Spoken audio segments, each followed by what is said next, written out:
DM madam जिसके पास puncture बनवाने पहुंची, वहीं निकला उनका मरा हुआ पति। फिर डीएम ने सुबह के 8 बजे थे। डीएम नंदिता अपने ऑफिस जाने की तैयारी कर रही थी। उनकी दिनचर्या हमेशा अनुशासन से भरी होती थी। नाश्ते की मेज पर बैठते ही उन्होंने जल्दी जल्दी अखबार के पन्ने पलटे और फिर अपने सहायक से दिन भर की फाइलों की जानकारी ली। वह एक सख्त और ईमानदार अधिकारी थी, जिनकी कार्यशैली की पूरे जिले में चर्चा होती थी। अपराधियों और भ्रष्टाचारियों के लिए उनका नाम ही डर का पर्याय था। लेकिन ये कठोरता केवल बाहर से थी। उनके भीतर एक गहरी चोट थी, एक ऐसा दर्द जिसे उन्होंने अपने अंदर कैद कर लिया था। 5 साल पहले उनके पति आनंद की एक सड़क दुर्घटना में मृत्यु हो गई थी। आनंद उनके जीवन का वह हिस्सा थे, जिसे खोने के बाद वे कभी पूरी तरह उबर नहीं पाईं। उन्होंने खुद को पूरी तरह काम में झोंक दिया था, ताकि वह इस दर्द से बच सकें। परंतु जब भी वह अकेली होती, आनंद की यादें किसी साए की तरह उनके मन में उभर आती। उस दिन दोपहर में एक सरकारी दौरे के बाद नंदिता अपनी गाड़ी में बैठकर जिला मुख्यालय लौट रही थी। धूप तेज थी और सड़क सुनसान थी।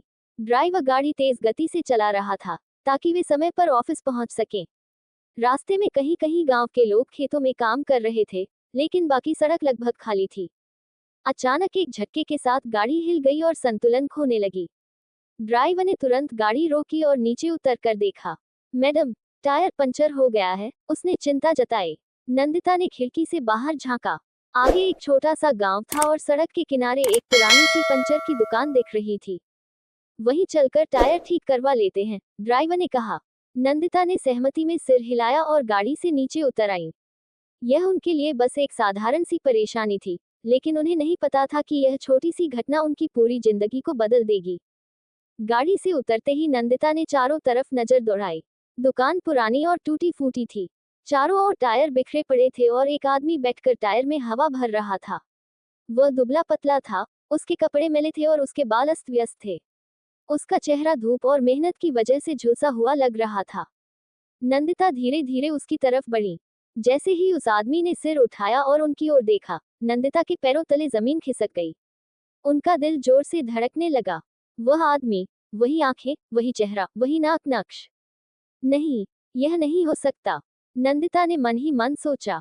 उनके सामने जो खड़ा था, वह कोई और नहीं बल्कि उनके मृत घोषित किए गए पति आनंद की तरह दिखता था। नंदिता के पैरों तले जमीन खिसक गई।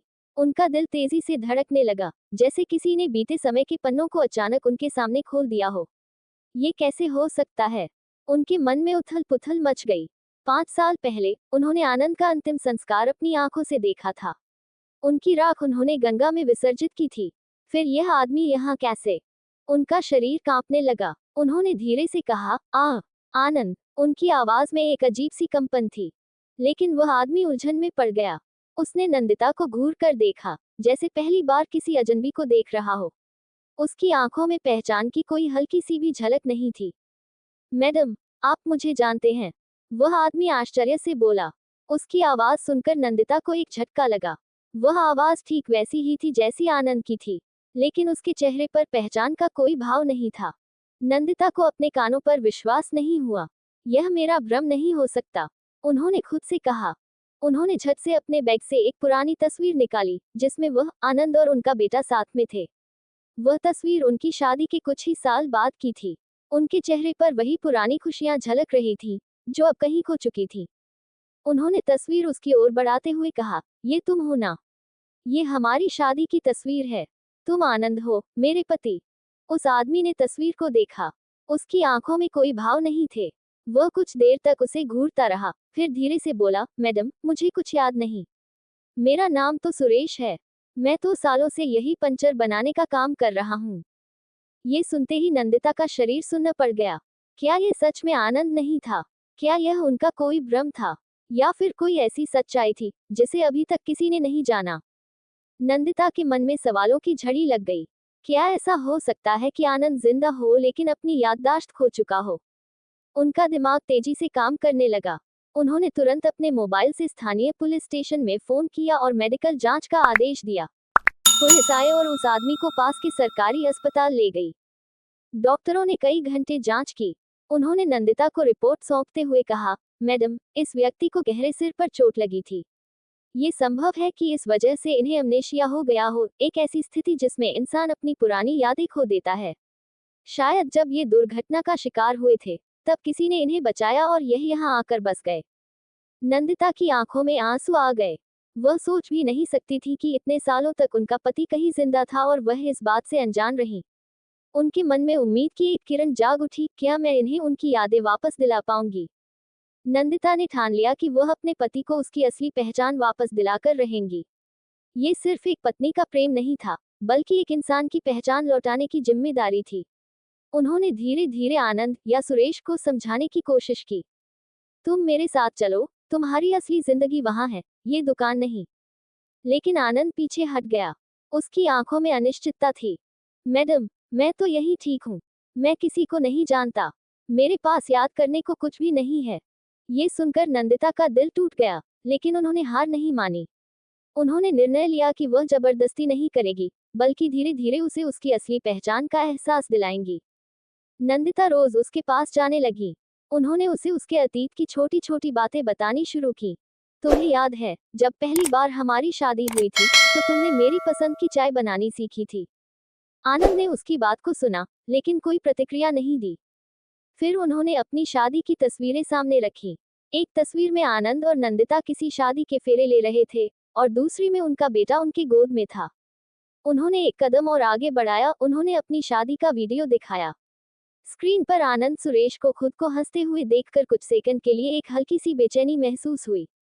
कभी कभी वह अपनी उंगलियां माथे पर रखकर कुछ सोचने लगता, मानो उसे कोई भूली बिसरी बात याद आ रही हो। फिर एक दिन, जब नंदिता उनके बेटे के बचपन की तस्वीर दिखा रही थी, तब एक चमत्कारी घटना घटी। आनंद तस्वीर को गौर से देखने लगा। उसकी आंखों में एक अजीब सी चमक आई। अचानक उसने अपनी उंगलियों से तस्वीर को छूते हुए कहा, ये बच्चा रोहन है, मेरा बेटा। ये सुनते ही नंदिता की आंखों से आंसू बह निकले। हाँ, रोहन तुम्हारा बेटा है, आनंद। तुम्हें सब याद आ रहा है ना? आनंद की आंखों से भी आंसू गिरने लगे। वह कांपते हुए बुदबुदाया, नंदिता। बस यही शब्द सुनने के लिए नंदिता पिछले 5 सालों से तरस रही थी। आनंद की पहचान लौट आई थी। उसने धीरे धीरे याद करना शुरू कर दिया कि वह कौन था और उसकी जिंदगी क्या थी। नंदिता ने आनंद को गले से लगा लिया। उनका दर्द, उनकी तड़प, उनका अकेलापन सब एक ही पल में समाप्त हो गया। कुछ दिनों में आनंद पूरी तरह से अपनी पुरानी जिंदगी में लौट आया। उसने अपने बेटे रोहन को गले लगाया और उसकी आंखों से बहते आंसू उसकी वर्षों की जुदाई की गवाही दे रहे थे। वर्षों बाद एक बिछड़ा हुआ परिवार फिर से एक हो गया।